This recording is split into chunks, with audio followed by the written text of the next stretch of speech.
आप तमाम लोग जानते हैं कि 2025 के आखिरी महीने में विधानसभा के चुनाव होने की आशंकाएं हैं। ऐसे में बड़ी खबर ये सामने आ रही है कि क्या आने वाले वक्त में असदुद्दीन ओवैसी की पार्टी ऑल इंडिया मजलिस-ए-इत्तेहादुल मुस्लिमीन और बिहार की पार्टी राष्ट्रीय जनता दल दोनों गठबंधन कर सकती है। ऐसा क्या मुमकिन है? ये सवाल जब एबीपी के एक पत्रकार ने तेजस्वी यादव से पूछा तो उन्होंने बहुत अलग तरीके का जवाब दिया है। उन्होंने जो बात कही है वो हम आपको पहले दिखाते हैं, फिर उस पर बात करेंगे। लेकिन आपको इतना बता दें कि पिछले विधानसभा चुनाव में ऑल इंडिया मजलिस-ए-इत्तेहादुल मुस्लिमीन ने बिहार के सीमांचल में बड़ी कामयाबी हासिल की थी। इनके कुल 5 विधायक उस दरमियान बने, लेकिन 4 विधायकों ने एआईएमआईएम पार्टी के साथ ही गद्दारी कर ली और वो तमाम लोग राजद की झोली में चले गए और आरजेडी ज्वाइन कर लिया। जिसके बाद हालात ये हो गए कि आरजेडी में वो तमाम लोग चले गए तो एआईएमआईएम के पास सिर्फ एक इकलौते अख्तर उल ईमान, जो कि अमौर विधानसभा से चुनाव जीते, वही बच गए और वही इस पार्टी के बिहार के प्रदेश अध्यक्ष भी हैं।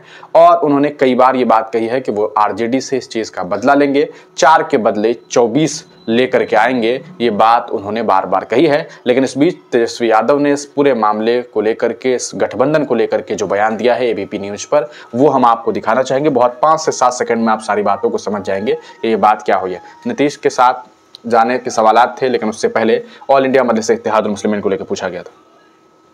ये हम आपको जो वीडियो है पूरा का पूरा दिखाना चाहेंगे ताकि आपको ये बात समझ में आ सके कि आखिरकार इन्होंने क्या बातें कही है। ये सुनिए। असदुद्दीन ओवैसी दिल्ली में चुनाव लड़ रहे हैं और बिहार में भी पिछला विधानसभा चुनाव लड़ा है। असदुद्दीन ओवैसी से आपके वोट बैंक पर असर पड़ता है, उनको साथ क्यों नहीं मिला लेती आरजेडी? जहाँ लड़े लड़ते रहे, कोई दिक्कत नहीं, वो कहीं भी लड़े, कोई दिक्कत नहीं, उनकी अपनी पॉलिटिकल पार्टी है। बिहार में कौन सी पार्टियां चुनाव नहीं लड़ना चाहती हैं? अभी हम 7 पार्टी के अलायंस में हैं, 3 लेफ्ट, एक कांग्रेस, एक आरजेडी और मुकेश सहनी जी। अगर देखा जाए तो 6 पार्टियां जो हैं अभी फिलहाल में बिहार में हैं। एनसीपी भी लड़ना चाहती है, एसपी भी लड़ना चाहती है, बीएसपी भी लड़ना चाहती है, टीएमसी भी लड़ना चाहती है, आपकी शिवसेना भी लड़ना चाहती है। तो हम बिहार में नहीं लड़ेंगे। अगर हम सबको दे देंगे तो हम कहाँ जाएंगे?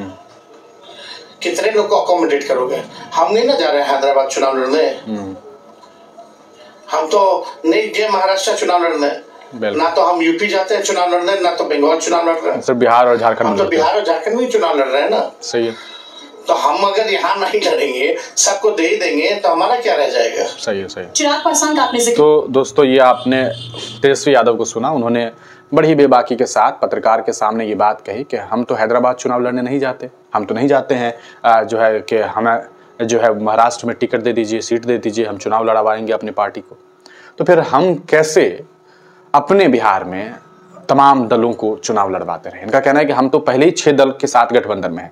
उसके अलावा समाजवादी पार्टी है, बहुजन समाज पार्टी है, उसके अलावा आप इन्होंने बात की कि शिवसेना है, इनके अलावा आम आदमी पार्टी है। अगर सब लोग बिहार में आकर के कहने लगेंगे कि भैया हमको भी लड़ना है, हम भी समाजवादी हैं, फिर कैसे काम चलेगा? इस हिसाब से तो अगर बंटवारा की जाए तो मुश्किल से ऐसा होगा कि 20-20 सीट भी ना तमाम पार्टियों को मिले।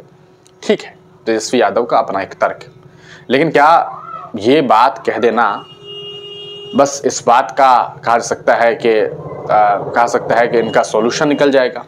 तेजस्वी यादव अगर चाहें तो असदुद्दीन ओवैसी को 1 सीट ना दे, क्यों देंगे? ना करे गठबंधन।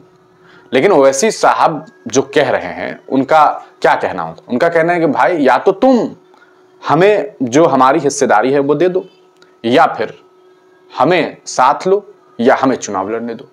तो साफ तौर पर तेजस्वी यादव ने तो ये कह दिया कि भाई उनको जहां चुनाव लड़ना है लड़े। अभी दिल्ली में चुनाव लड़ने वाले हैं ओवैसी साहब एआईएमआईएम, तो जहां लड़ना है लड़े, लेकिन हम सबको गठबंधन में शामिल नहीं कर सकते। ये 2 टूक जवाब जो है तेजस्वी यादव ने दे दिया है।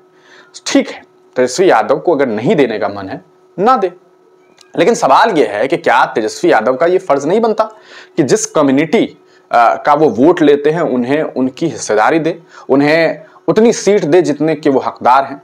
अगर बिहार में मुसलमानों को टिकट बांटने की बात होगी, अगर आप ये मान के चलते हैं कि बिहार में 17-18% मुसलमान हैं, तो इस हिसाब से आपको कम से कम मुसलमानों को 40 सीट देना होगा, 40 टिकट्स देने होंगे। क्या आरजेडी ऐसा करेगी? अगर ऐसा नहीं करती है तो फिर अगर ओवैसी टिकट देते हैं तो ये फिर ये कहेंगे कि इन्होंने जो है वोट काटने का कार्य किया। अगर देखिए ये बात तो बहुत ही दावे के साथ कहा जा सकता है कि अगर आरजेडी बिहार में 40 मुसलमानों को टिकट दे देती है तो ऑब्वियस सी बात है कि लोग असदुद्दीन ओवैसी की पार्टी को वोट ना देकर के तेजस्वी यादव के साथ चले जाएंगे। लोग कहेंगे कि भाई हमारी क्षेत्रीय पार्टी है, अगर ये मुसलमानों को हिस्सेदारी देना चाहते हैं तो फिर हम तो तैयार हैं, लेकिन अगर आप हिस्सेदारी नहीं देंगे तो इन्हें कहीं और कहीं ना कहीं तो जाना होगा।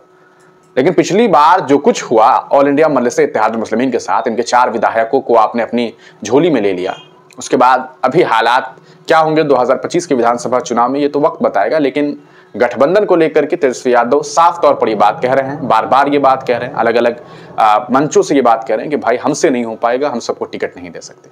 आपको क्या लगता है कि क्या तेजस्वी यादव अगर टिकट नहीं देते हैं तो अगर गठबंधन नहीं करते हैं AIM से, तो आने वाले वक्त में क्या ऑल इंडिया मजलिस इत्तेहादुल मुस्लिमीन वाकईतन तेजस्वी यादव को नुकसान पहुंचाएगी, उनकी पार्टी को नुकसान पहुंचाएगी? क्योंकि ऑब्वियस सी बात है, अगर आप मुस्लिम उम्मीदवारों को नहीं खड़ा करेंगे तो कोई तो है जो अपने मुसलमानों को टिकट देने का काम करेगा और फिर उसके बाद वोट्स बटेंगे।